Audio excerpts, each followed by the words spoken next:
Dito tayo grabe. Sabi ito ang hangin. Sa likod. Ay! Sa likod eh. Sa likod ng hangin. Dapat sa likod ka ng hangin.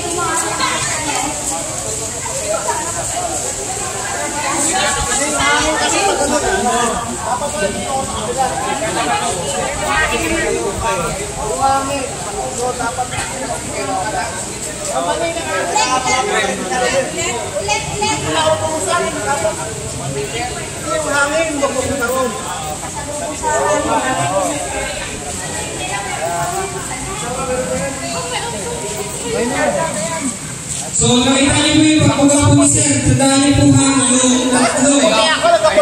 Kasama po tayo yung hangin sa likod natin, titirahin. So, doon po tayo sa likod. Saka, isa pa po matandaan natin yung distance.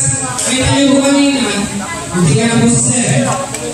Malapit po sa doon sa apoy. Kapag sabi po namin, kapag gagamitin niyo po yan, may protection po yan sa loob. Hindi niyo po kailangan totally malapit sa apoy. Pagka halimbawa lang na malayo na kayo sa apoy, hindi niyo mapitan.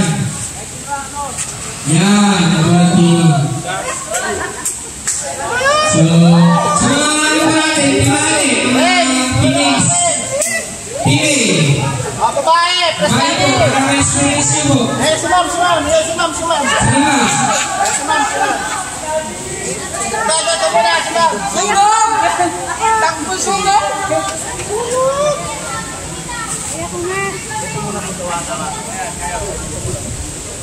Sige po nga. Safety, distance, and direction po ang natin natandaan.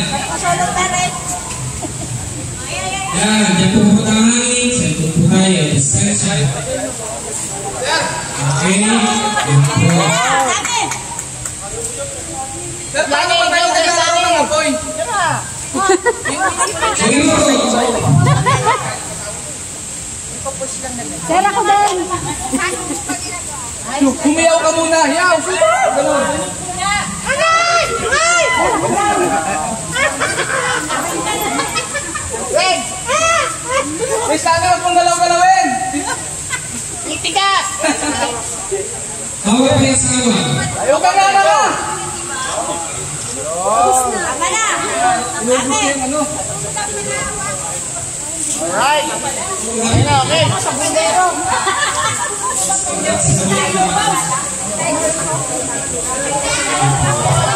So, alis po kayo yan.